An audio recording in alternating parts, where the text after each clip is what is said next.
Hi again, everyone. Pastor Brandon here. Thank you for taking the time to watch another video here in our ongoing series of resources that we're trying to provide to help people navigate life in a coronavirus world. We're bringing voices from a local perspective that share their point of view on a wide range of topics. And we're thankful today to have with us Damaris Lorta.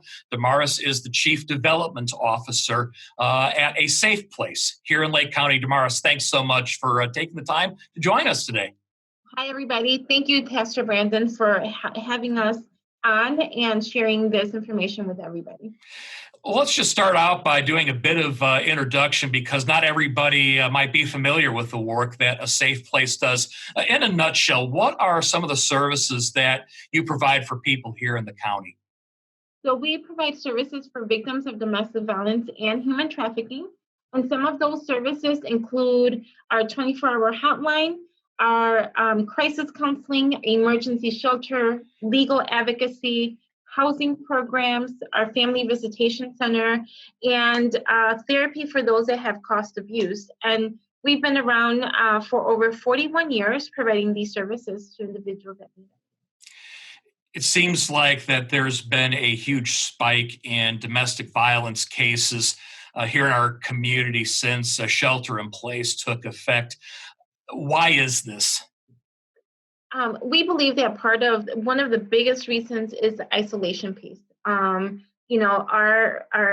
victims of domestic violence are not going out. They're not having any contact with work or being able to go out to reach out to agencies or loved ones for help. They're all in the same household, so the stress levels are higher. Maybe individuals are not working. So everybody confined in their house increases the chances of that abuse happening and getting worse. We have seen an increase in our hotline calls from having 14 calls a week to 103 calls a week. And our emergency shelter going from housing 33 individuals in their emergency shelter to now having 65 individuals. So the need is there. It's happening in our backyard. This is very important for individuals to get the word out that there is help available. It's just staggering statistics to hear. Wow. As you're working with these families, are you finding that it's primarily just the spouse that's being abused, or is it the spouse and the kids that are being abused? The kids are being abused as well. Even if they may not be physically being abused, being at home, witnessing the abuse, listening to the abuse is still abuse to the children. So they're definitely being affected by this as well. And there's a possibility, if not even a likelihood, that someone watching this video is themselves a victim of domestic violence. For someone who finds themselves in that situation, what can you share with them that are just some first steps that they can take to help them in the middle of this terrible situation they find themselves in? So I want to share our hotline number. If you are able and are safe to do so, call us 847-249-4450. I know that it will be on your website as well, but I want everybody to have that. Reach out to us so we can safety plan with you. We can give you other resources. Just a couple tips if I can share. If you are at home with your abuser, we always say try to avoid being in a room where there's only one exit. So if you do have to leave, there's options of you to be able to leave: a window, a side door, and also try to avoid places to be with your abuser that have items that can be used as weapons, like the kitchen, knives to be used in the kitchen, or the garage with tools that can be used as weapons. So try to avoid those areas to try to keep as safe as possible and reach out whenever possible.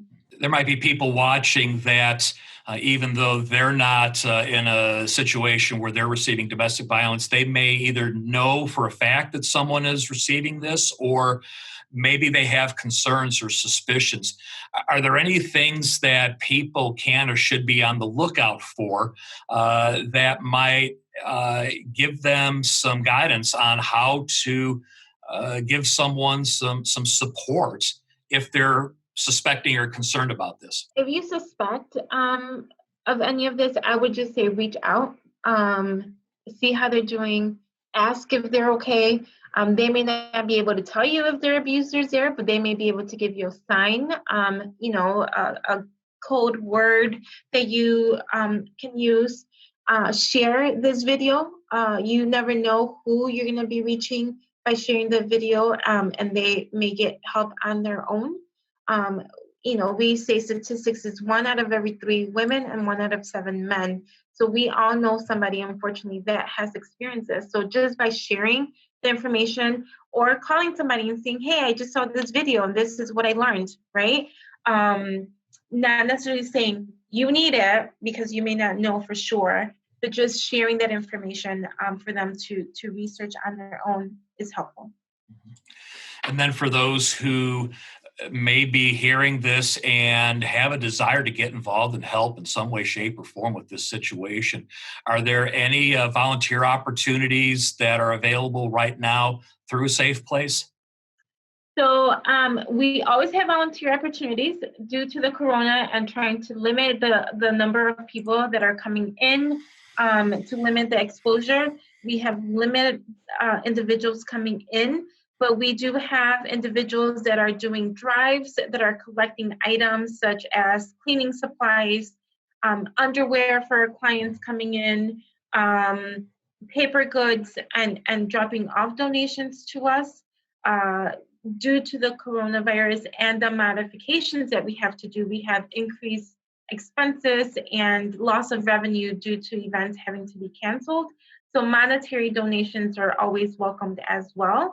And once this is all settled, we do have tons of volunteer opportunities that individuals can come and do, working directly with clients or working behind the scenes and doing administrative and marketing work. You have any closing thoughts? I feel like that we're just scratching the surface here because there's so much we could talk about, and I'd love to do like a long form video interview with you sometime. But just as we're concluding today, are there any final thoughts that you'd want to share with people watching this particular video with us? We definitely can go on for hours because there's a lot of information, and we're definitely touching just the tip of this. So I just want viewers to know, one, that a Safe Place is open. We are operating. We are providing services to those that need it the most. So please reach out if you are a victim of domestic violence, or if you know somebody or think you know somebody that's a victim of domestic violence. Reach out to us for more safety tips, more ways on you can help, and more resources out with our agency and throughout the community. Damaris, thank you so much for taking the time to talk with us today about this heavy but incredibly important topic, and thankful as well for the work that you and everybody is doing with a Safe Place, not just right now, but for so many years here in Lake County. Thank you for your work. We appreciate it very much. Thank you for the opportunity, and thank you all for watching. And for those of you who are watching who want to learn more, we do invite you to visit our church's website for more resources. Check out some of the other videos that we have provided for you in this series. If this or something else has been a benefit to you, or you know of someone who would benefit from it, feel free to share the resources with one another so we can all get the help that we need to experience God's best for us during this challenging time. For Damaris Lorta, Brandon Smith, thanks for watching. Take care, everybody.